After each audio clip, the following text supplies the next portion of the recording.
Salut à toi, bienvenue sur ma chaîne, moi c'est Philippe Simon et ici je te parle de business, de mindset, d'entrepreneuriat parce que c'est grâce à tout ça qu'on va faire émerger notre continent. Donc si toi aussi tu veux faire partie de cette belle aventure, tu t'abonnes à cette chaîne, tu actives la cloche des notifications pour ne manquer aucune de nos vidéos comme celle-ci. Pour ceux d'entre vous qui sont en Côte d'Ivoire ou alors qui allent arriver très prochainement à Abidjan, j'ai créé une société de location de voitures. Vous avez le numéro en bas qui vous permet de réserver le véhicule dont vous avez besoin, que ce soit une citadine, un SUV ou même un pick-up en fonction de votre budget. Nous avons ce qu'il vous faut afin de sécuriser vos déplacements sur le territoire ivoirien.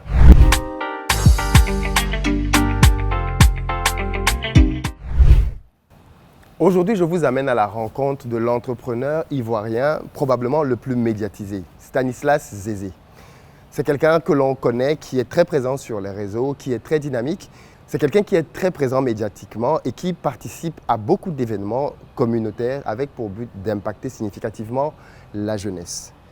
Mais j'ai voulu en savoir un peu plus sur le personnage. Qui est-il réellement? Comment a-t-il fait pour arriver aussi haut, si jeune? A-t-il eu besoin d'entrer dans des milieux occultes? Parce qu'il faut le dire, beaucoup de choses se disent. A-t-il eu besoin de tremper les mains? A-t-il eu besoin de politique? Bref, quelle est sa réelle vision, sa perspective? Et l'interview, elle est très riche. Vous n'allez pas voir le temps passer parce que c'est quelqu'un qui s'est vraiment livré, qui parle de manière très cash, très crue et qui explique le fondement des choses. Comment est-ce qu'il a fait pour devenir l'homme qu'il est aujourd'hui? D'où il est parti? Et s'il y a bien quelque chose que l'on retient, c'est que les apparences peuvent être trompeuses. Restez avec moi pendant cette interview parce que vous n'allez absolument pas voir le temps passer. J'ai pris beaucoup de plaisir à la faire et j'espère que vous aussi, vous allez prendre énormément de plaisir à l'écouter. Rendez-vous donc dans les commentaires pour me dire ce que vous en avez pensé. C'est parti.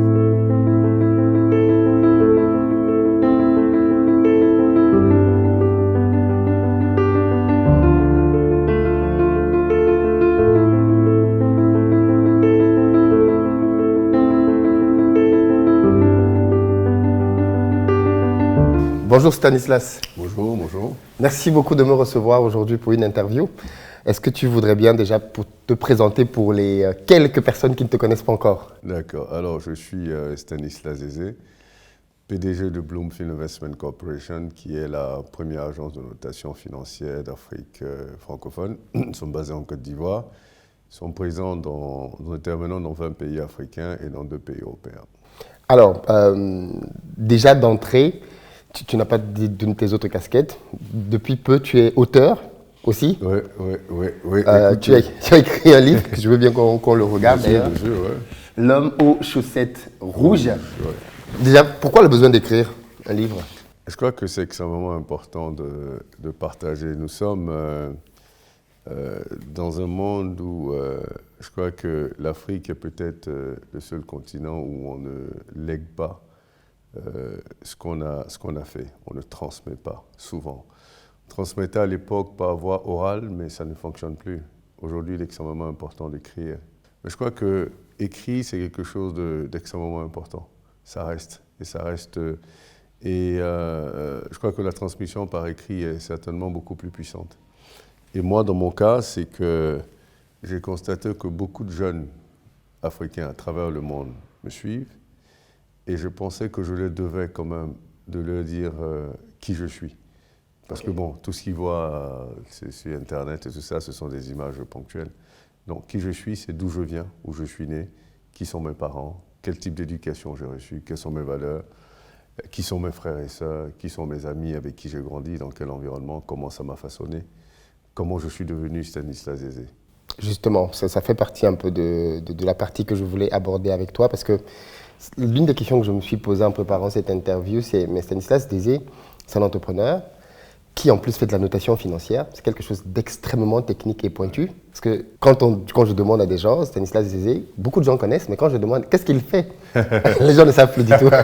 Donc à quoi est-ce que tu dois cette forte notoriété? Je pense que c'est peut-être ma façon d'expliquer les choses. Parce que les gens aiment les choses simples. Oui. Les gens n'ont pas besoin d'être impressionnés, ça ne les intéresse pas. Les gens aiment les choses simples.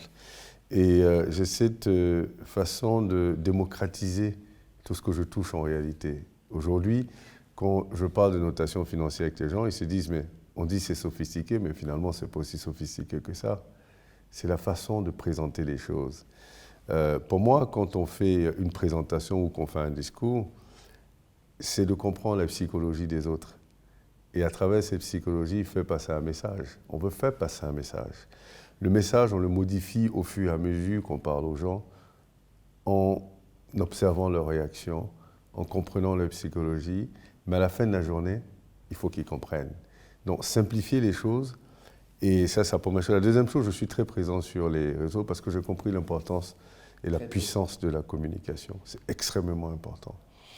Et moi, quand on me dit pourquoi je fais tout ça, je dis parce que je veux avoir un impact, mais un impact positif sur la jeunesse. Je crois que nous sommes un continent qui est de plus en plus jeune.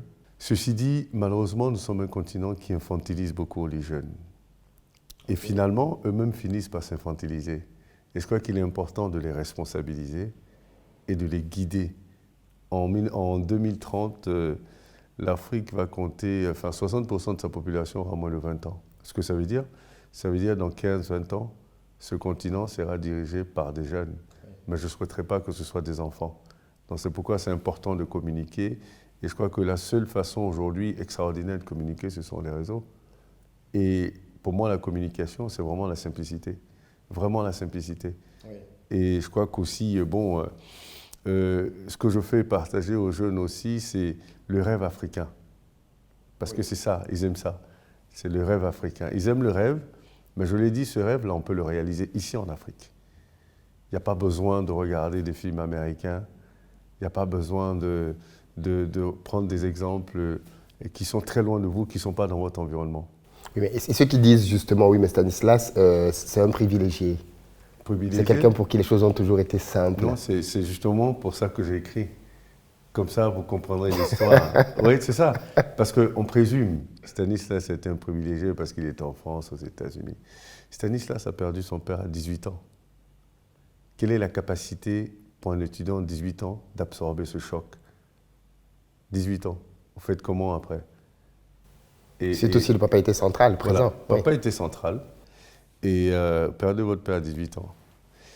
Quand je suis allé aux États-Unis, mais aux États-Unis, je le dis dans mon livre, hein, je dis, j'étais peut-être privilégié quand j'étais à Abidjan, quand mon père était, même quand j'étais en France, quand mon père était vivant, j'étais privilégié. Donc je dis, je faisais partie de la bourgeoisie ivoirienne. Mais aux États-Unis, j'ai travaillé au McDo, j'ai travaillé comme pompiste. Hein, l'essence, ouais. J'ai travaillé comme gardien, j'ai fait le gardiennage. Et bien tout ça, je le dis dans mon livre. Oui. Pour dire qu'en réalité, la vie n'est pas linéaire. C'est-à-dire qu'on est obligé de s'ajuster au fur et à mesure. Mais il faut être courageux. C'est ça, privilégié, ça n'existe pas en réalité. On devient ce qu'on a construit. Mais est-ce que tu t'es retrouvé naturellement dans ce déphasage? Parce que parfois, quand on a vécu dans des privilèges, on peut avoir une forme de déni, ou alors de se dire non, moi je ne peux pas aller faire ce genre de choses. Quand tu arrives dans cette phase dure de ta vie, justement, dans laquelle tu te retrouves confronté à l'absence d'un papa qui était très présent, est-ce que dans ta tête, tu te dis c'est normal, ça fait partie de la vie, j'y vais, ou alors au début tu te dis non, c'est pas possible? Non, mais je crois que c'est une question d'éducation. Ouais. Moi, mon père était militaire à la base. Okay. Et donc mon père me disait toujours qu'il fallait être très courageux. Et il me disait souvent, il parlait de courage, d'abnégation, de respect des règles, de capacité d'absorption, de choc extérieur et tout ça. Mais enfin, ce n'est pas des choses que je retenais franchement. Je me disais, bon, qu'est-ce qu'il me raconte lui, hein? Mais quand mon père a décédé, je me suis rendu compte que tout ça, c'était un enseignement très fort qui m'a permis justement d'être aussi résilient. Et c'est ce que je disais tout à l'heure, c'est-à-dire qu'après, on construit, il faut réfléchir à ce qu'on fait, constamment réfléchir, constamment se dire qu'on construit sa vie. Ce que vous devenez dans la vie, vous êtes seul responsable. Personne ne peut être responsable. Pour victimiser, vous pouvez dire ce que vous voulez, mais à la fin de la journée, ce que vous devenez, c'est ce que vous avez décidé. Et moi, j'en ai pris conscience très tôt. C'est pourquoi je fais tout pour que les jeunes prennent conscience très tôt que ce qu'ils deviendront dans la vie, c'est ce qu'ils auront décidé. Et quand ils l'auront décidé, ils mettront en place une stratégie de construction de ce qu'ils ont envie de devenir. Donc, Sa capacité d'absorber les choses est pour moi quelque chose de métaphysique et de naturel d'ailleurs. C'est-à-dire qu'on ne se rend pas compte de la puissance de l'être humain. L'être humain est extrêmement puissant. Il n'y a aucun problème dans ce monde que l'être humain ne peut pas résoudre. Et je crois que Dieu nous a dotés de cette intelligence-là et de cette force. Enfin, il faut juste regarder ce qui s'est créé. Une fusée, un avion. Enfin, vous dites, c'est des êtres humains qui ont créé ça, qui ont fabriqué ça. Et nous sommes tous pareils. C'est juste qu'après, il y en a qui sont plus malins. Alors toi, est-ce que tu peux juste rapidement nous brosser ta carrière? Parce que c'est important qu'avant d'arriver à cette étape de ta vie, tu as eu une brillante carrière. Oui, écoute, j'ai fait... bon, déjà, j'ai fait du droit en France, droit privé. Ensuite, je suis allé aux États-Unis, j'ai fait l'Institut des sciences politiques, donc diplômé avec un diplôme en économie. Et je suis entré à l'école d'administration. L'école d'administration aux États-Unis, c'est comme l'ENA, équivalent de l'ENA, où j'ai fait un master en public administration. Je voulais être avocat, donc après ça, j'avais l'intention encore de continuer de rentrer dans l'école d'avocat. Après, j'ai changé d'avis. Je suis rentré juste après à National Bank of Detroit comme directeur des risques. Après National Bank of Detroit, je suis allé à l'Institut international pour l'économie à Washington comme directeur de programme. Et après à la Banque mondiale, je travaille au cabinet du vice-président comme Senior Control Officer. Et j'ai décidé de rentrer en Afrique. Et je suis rentré à la BAD, Banque africaine de développement, comme Senior Country Risk Officer.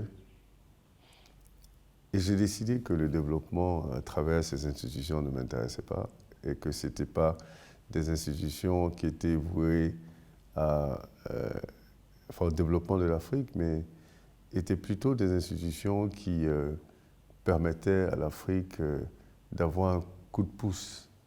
Mais malheureusement, les Africains ont commencé à déléguer la stratégie de développement à ces institutions-là.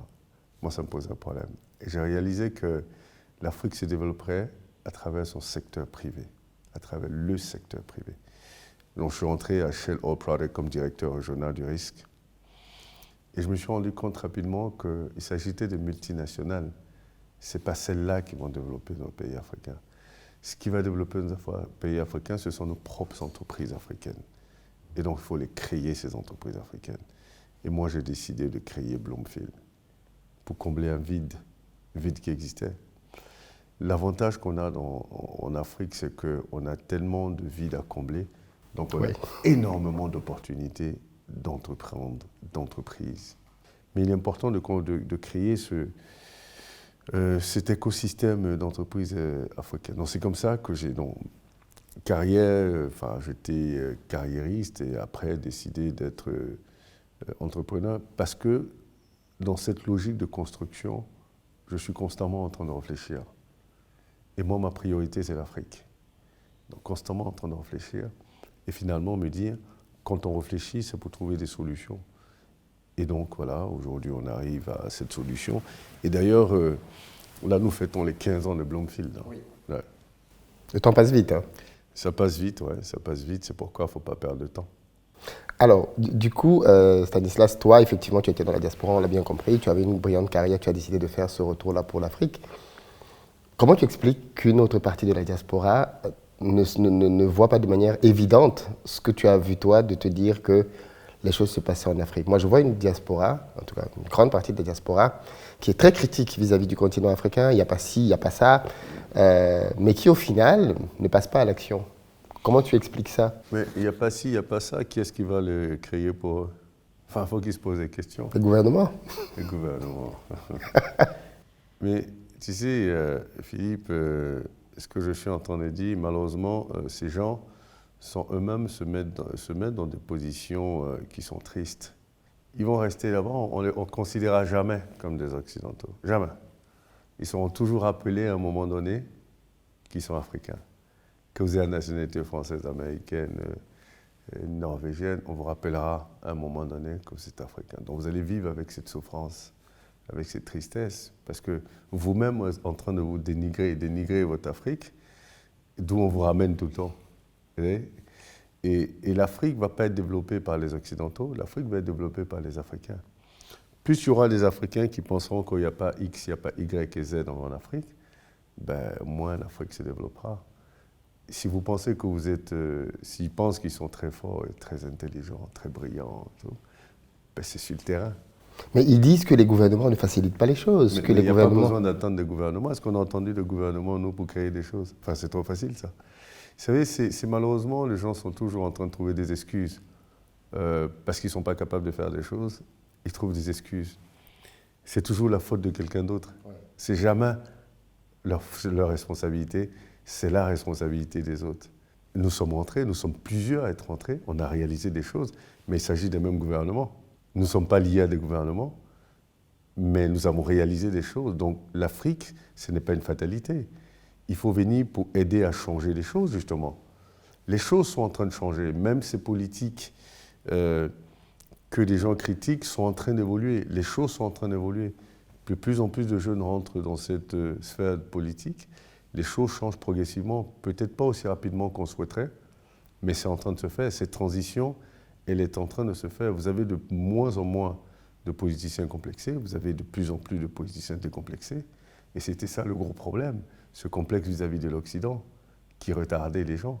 Aujourd'hui, ce décomplexe-là fait que les gens vont commencer à apprécier leurs semblables. Et donc je pense que ceux qui sont à la diaspora, qui critiquent l'Afrique, sont peut-être encore complexés, malheureusement.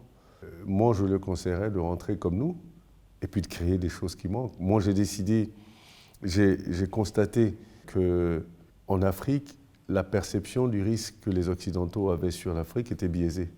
Et donc, quand je constate ça, je ne vais pas me plaindre. Je dis, qu'est-ce que je fais, moi, pour justement corriger ça? Je crée une agence de notation financière qui va corriger ce biais, parce que le biais vient du fait qu'on évalue les pays africains en devises étrangères. Et pourtant, c'est des pays, à cause de leur structure économique, ont des réserves de devises qui sont faibles, donc sont condamnés, tant qu'ils ont cette structure économique, condamnés à avoir de mauvaises notes. Est-ce que ça veut dire qu'ils sont mauvais? Non. Donc moi, je dis, écoutez, ce qu'on fait, on va les noter dans leur propre monnaie, en fonction de la performance des économies, et voir s'ils sont bons ou mauvais. Alors, du coup, ça me Donc permet on se pose la bonne question maintenant. Oui, mais je voulais juste faire une petite parenthèse parce que je ne l'ai pas demandé tout à l'heure, mais c'est quoi une agence de notation, justement? Parce qu'il faut que les gens comprennent ce que tu fais et pourquoi c'est important. Alors, une agence de notation financière, le rôle d'une agence de notation financière, c'est d'établir ce qu'on appelle la qualité de crédit. Donc, c'est établir la capacité et la volonté de l'entité qu'on note à faire face à ses obligations financières à court, moyen et long terme. Court terme, c'est toutes les obligations financières moins d'un an, donc on va regarder la liquidité. Et moyen et long terme, on va regarder les fondamentaux.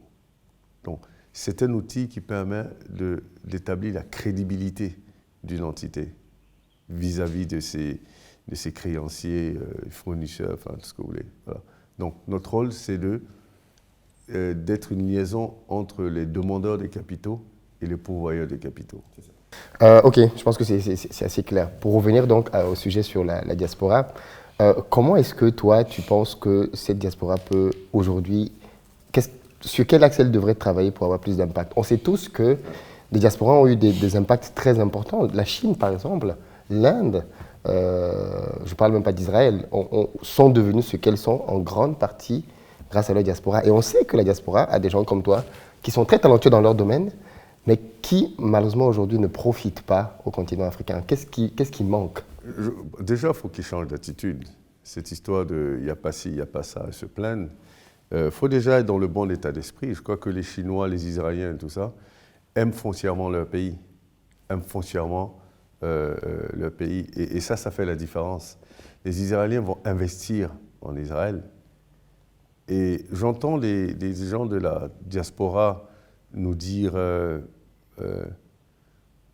oui, on ne nous prend pas en considération. Pourtant, quand vous regardez les transferts de la diaspora vers l'Afrique, c'est des centaines de milliards de dollars ou d'euros. Je dis oui, c'est bien gentil, mais ça ne représente aucun effet, ça n'a aucun impact économique en réalité.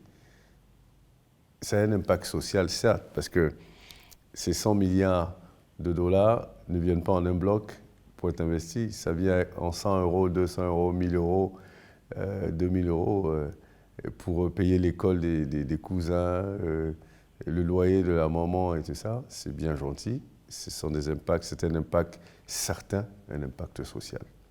Donc, pour que les dirigeants africains prennent en considération justement cette brillante population des diasporas, dans beaucoup de cas, il faut qu'ils représentent soit un intérêt politique ou un intérêt économique. L'intérêt économique, ce serait quoi? Ce serait de dire ces diasporas créent des fonds d'investissement. Et justement, tous ces dizaines de milliards vont dans ces fonds d'investissement et ils achètent des obligations d'État. Donc, c'est-à-dire qu'ils investissent dans les pays africains. Ils achètent des obligations d'État. Vous achetez une obligation d'État, prenez n'importe quel pays, vous achetez pour 2 milliards ou pour 1 milliard d'euros, oui, on vous écoute. Oui, on vous invite à la table pour discuter de politique publique. Sinon, on ne vous appelle pas, vous ne représentez rien. Comment est-ce qu'on peut apporter quelque chose en Afrique? Comment on s'organise? Personne n'a dit que la vie était linéaire. Personne n'a dit qu'il n'y avait pas d'obstacles. Tout ce que vous faites dans la vie est des obstacles. Est-ce que parce qu'il y a des obstacles, vous ne le faites pas? Vous démissionnez? Si vous démissionnez, c'est que vous êtes faible. Vous ne pouvez pas aller crier après sur tous les toits que vous êtes fort, on a besoin de vous. Non, personne n'a besoin de vous. Si vous êtes fort, justement, vous faites face aux obstacles et vous les contournez, les obstacles. Moi, je me suis fait la réflexion, quand j'analysais mon parcours, de ce que, finalement, il y a 3 ou 4 grosses difficultés majeures que j'ai rencontrées, moi, parmi lesquelles, d'ailleurs, le décès de ma mère, qui ont grandement contribué à me façonner dans ma manière d'être aujourd'hui. Et chaque fois que j'ai l'opportunité de discuter avec quelqu'un comme toi, je veux savoir ça, en fait. Toi, à ton niveau, quelles sont ces difficultés que tu as rencontrées et qui, tu penses, ont été des game changers, qui ont fait que, finalement, tu n'es pas resté le même homme après. On a compris pour le décès de ton papa.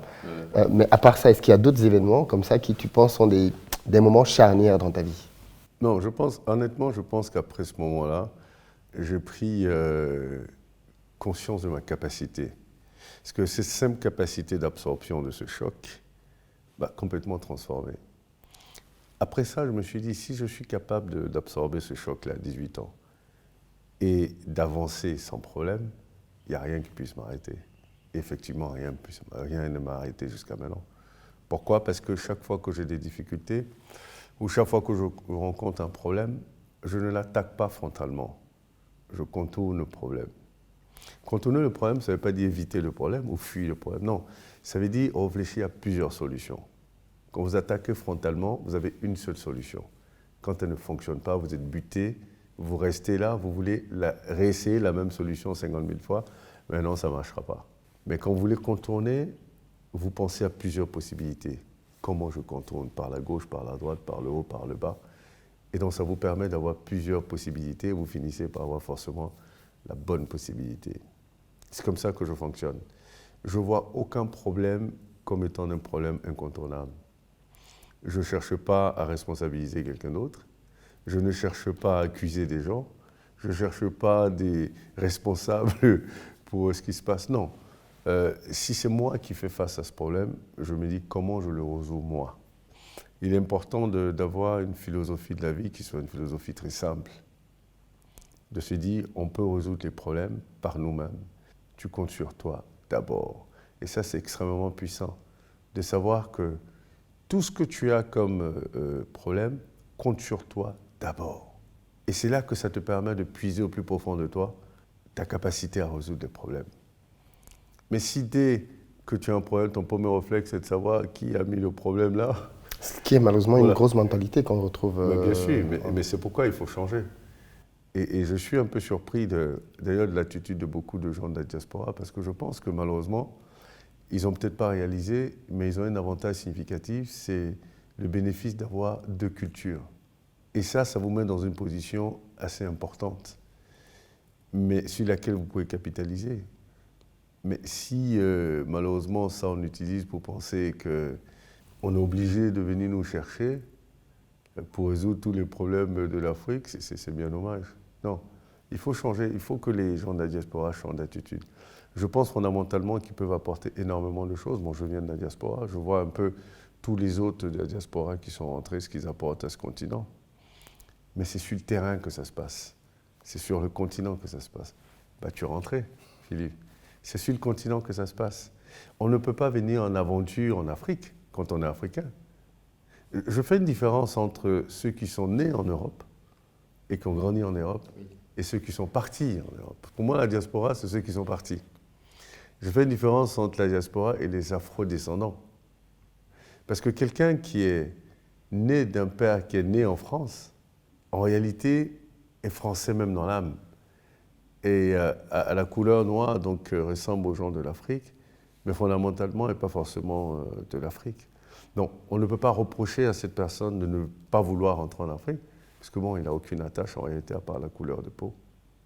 Et aujourd'hui, on vit dans un monde qui est de plus en plus diversifié. Donc, couleur de peau, on peut avoir une couleur de peau, différentes couleurs de peau dans différents pays.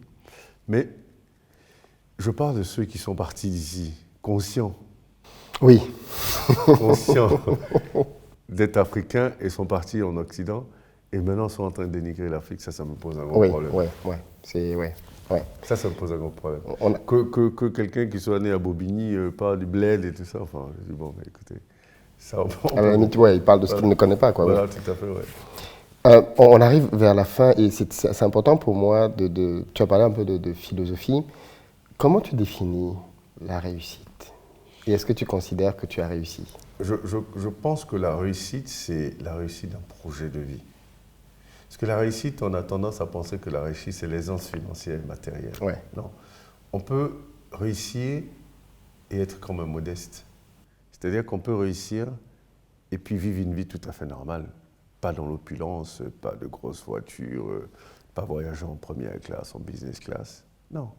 Réussir, c'est réussir un projet. Et réussir un projet, qu'est-ce que ça veut dire? C'est arriver à un stade de bonheur, en réalité. Parce qu'on recherche tout ce bonheur. Le bonheur n'est pas un point G qu'on atteint. Non, le bonheur, c'est ces moments-là, ces moments qu'on savoure dans les différentes étapes de notre projet et qu'on finit par atteindre la vitesse de croisière. Mais quand on atteint la vitesse de croisière, ce n'est pas définitif.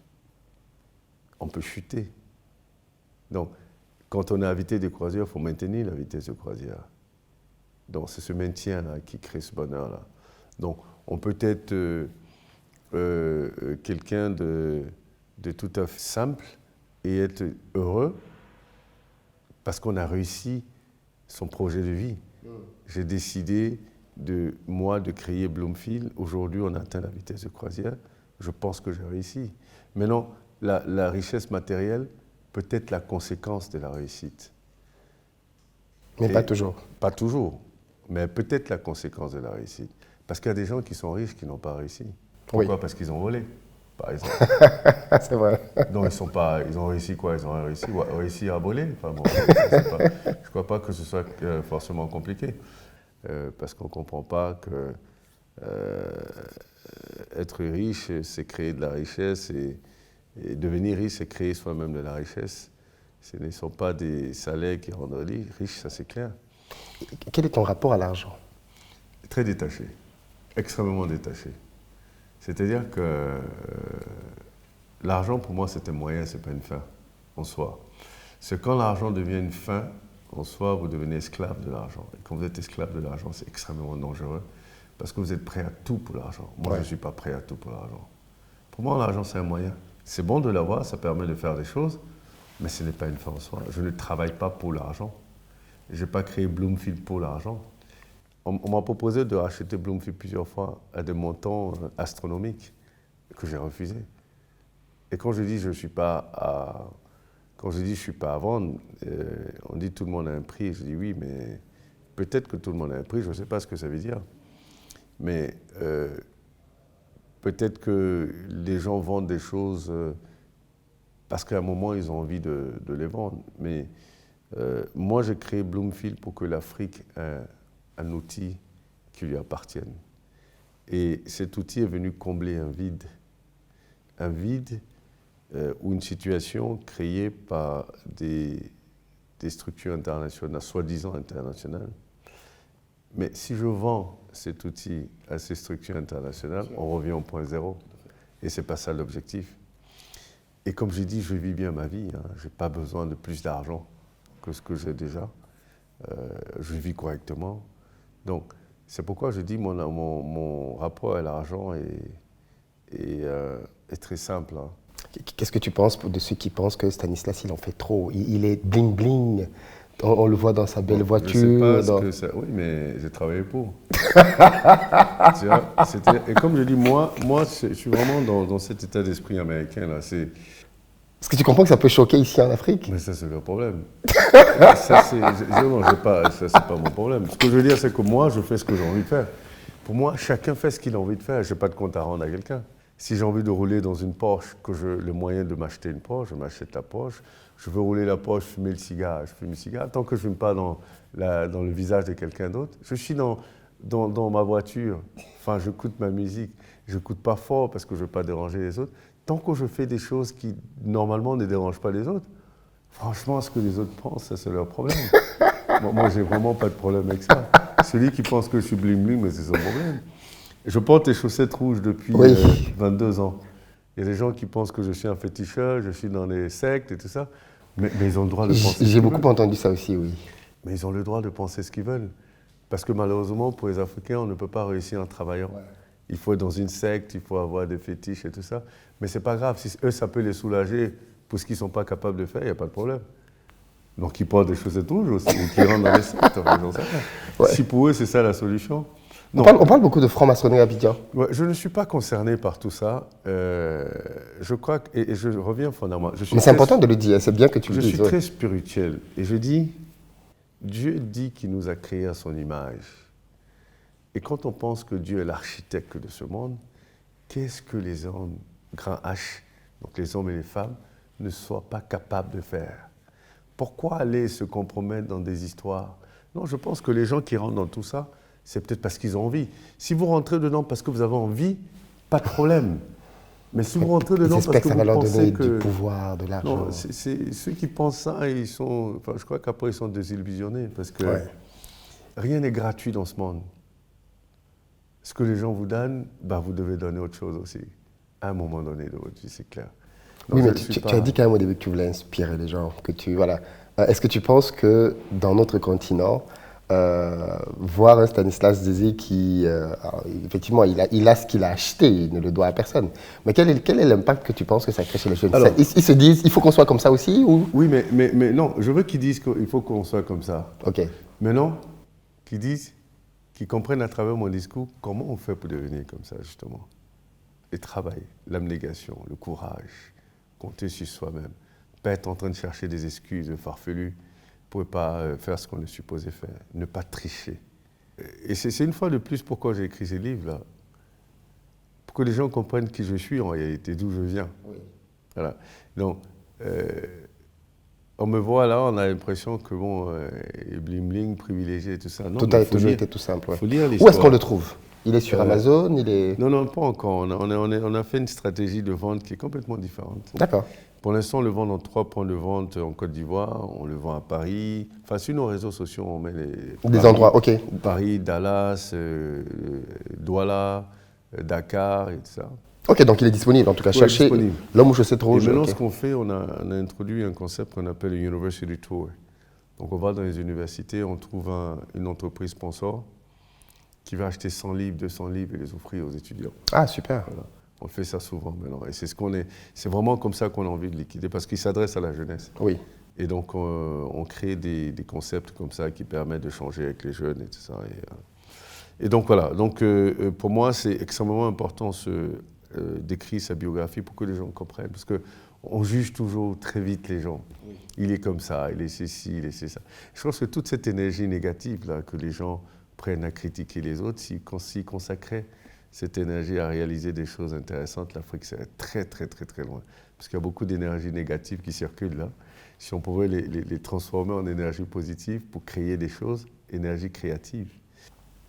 Comment tu le vois, ce rêve africain? Le rêve africain, c'est arriver au niveau le plus élevé qu'on veut, mais en étant en Afrique.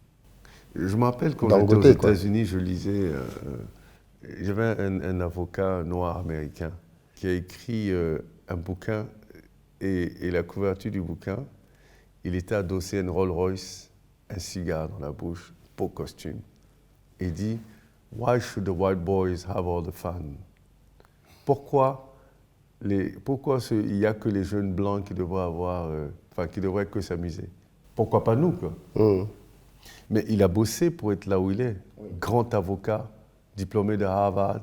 Il a d'ailleurs, je crois qu'il a offert un bâtiment à Harvard avec son nom. J'ai oublié son nom, je ne me rappelle plus de son nom.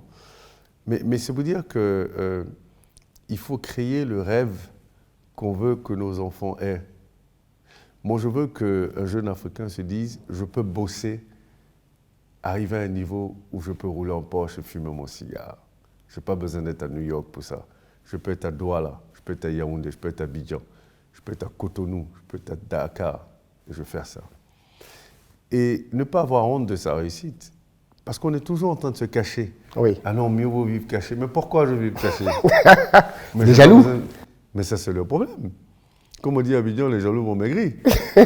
Non, mais s'ils sont jaloux, mais avec moi, ils vont souffrir. Parce que moi, je ne suis pas là pour me cacher. Mais tu vas t'attirer de la haine, de l'animosité, de la méchanceté peut-être gratuite. Écoute, je sais me défendre. Ok. Je sais me défendre et je crois que tout le monde apprend à se défendre. Est-ce que tu n'inquiètes pas les politiques? Parce que parfois, il y a cette crainte chez nous, c'est que quand tu deviens puissant financièrement, politiquement, tu peux devenir une menace. Ou du moins être considéré comme, malheureusement. Mais c'est parce qu'en Afrique, on pense qu'il n'y a que la politique qui intéresse tout le monde.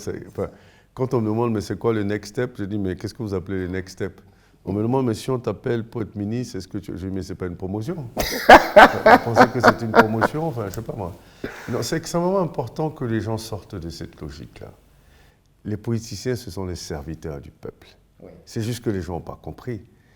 Eux se sacrifient pour les autres. C'est un sacerdoce. Tout à fait. Donc, pour moi, décider d'aller en politique, c'est décider de s'investir pour les autres.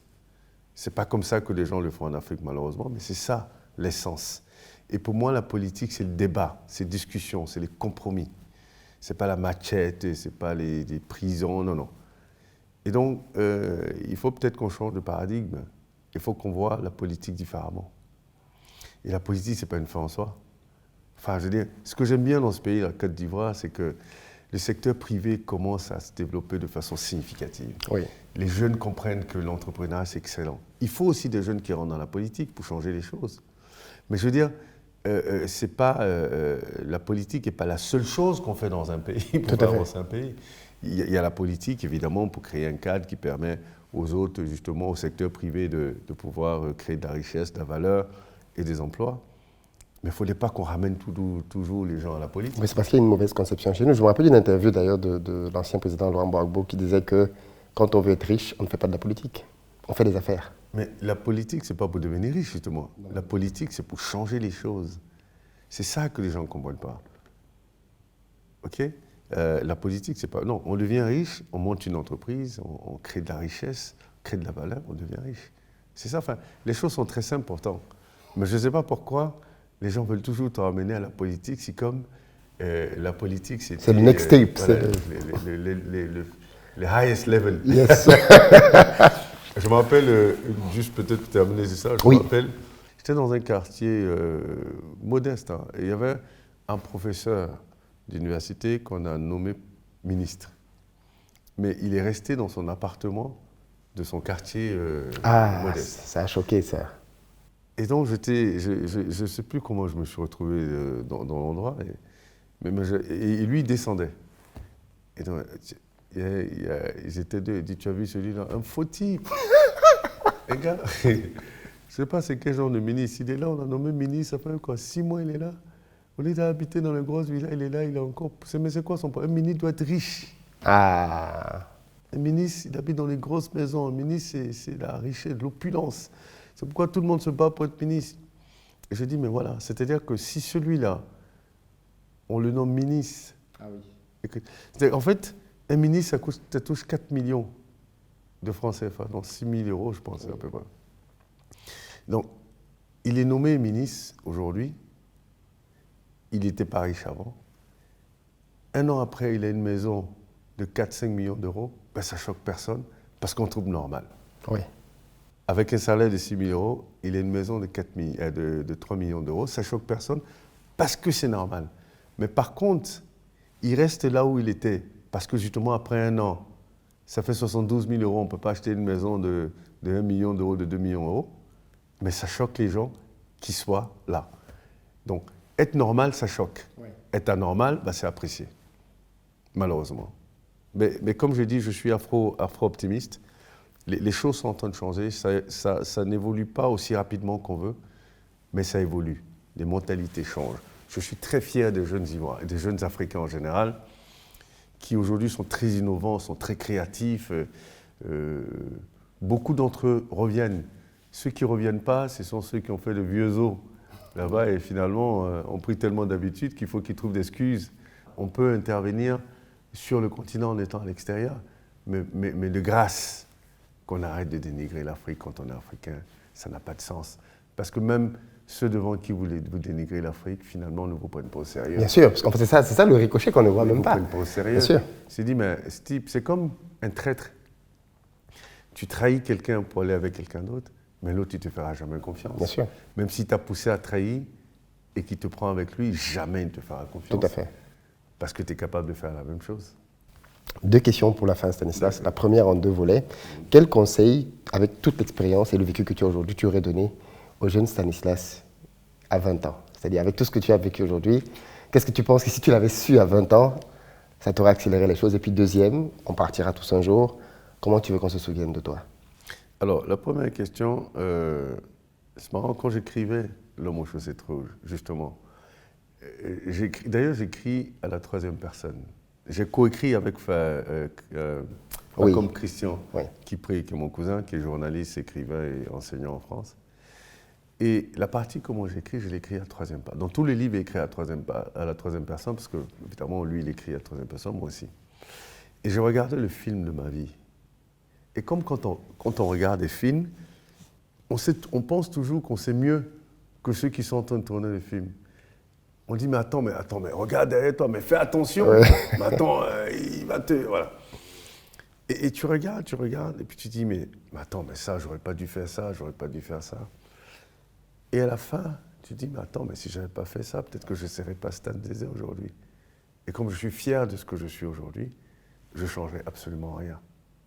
Par contre, ce que je dirais aux jeunes de maintenant, c'est de réfléchir à tout ce que vous faites, parce que tout ce que vous faites aura une conséquence plus tard, positive ou négative, sur votre vie. Et moi, quand je regarde, je me dis, si j'avais 20 ans, j'aurais peut-être fait les mêmes choses, mais de façon plus consciente.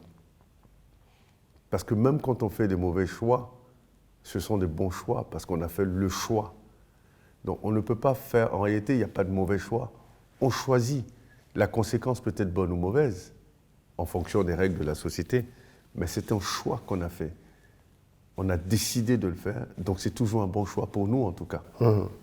Donc j'aurais certainement faire les choses de la même façon, mais avec un peu plus de conscience, mais de savoir et d'être préparé et d'anticiper comment gérer les conséquences des choix qu'on fait.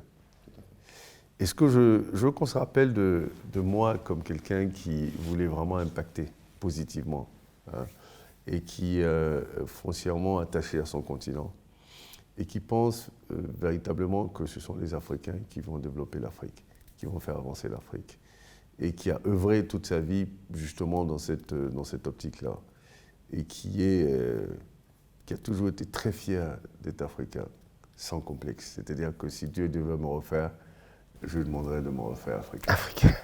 Refaire africain, refaire ivoirien, refaire BT.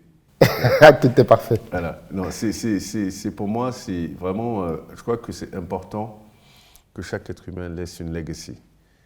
Et cette legacy, ce n'est pas le nombre d'immeubles que vous avez construits, non, ou le nombre de voitures que vous avez conduit, ou la façon dont vous avez... C'est surtout l'impact positif surtout que vous avez eu sur les autres, sur la réussite des autres. Moi, je n'aime pas voir les gens malheureux. Pour moi, mon souhait, ce serait que tout le monde soit heureux. Donc, quand je peux contribuer à tirer les autres vers le haut, je n'hésite pas, franchement. Évidemment, je ne suis pas forcément sensible à toutes les demandes farfelues que je reçois tout le temps. J'ai eu beaucoup de fois quand vous ne connaissez pas quelqu'un, que vous lui emmenez un message, je veux que tu payes mes études, enfin je trouve ça un peu ridicule. Mais les gens conscients, les gens sérieux, oui, c'est toujours un bonheur de les aider. De savoir que l'investissement que vous faites, ce n'est pas un investissement vain. Parce que je parlais tantôt d'intérêt. Moi, mon intérêt, par exemple, d'investir dans un jeune, c'est qu'il réussisse. Et je serais content de le voir réussir parce que je me dis j'ai contribué à cette réussite. Mais je ne veux pas investir dans quelqu'un qui échoue. Donc, si j'investis dans vous que vous échouez, c'est si comme j'avais échoué aussi. Ça veut dire que je n'ai pas misé sur le bon cheval. Je n'attends pas un retour direct de ce que vous allez gagner. Non, pas du tout. Ça ne m'intéresse pas du tout. Mais mon retour sur investissement, ce serait la réussite, en réalité, la réussite de votre projet que j'ai financé.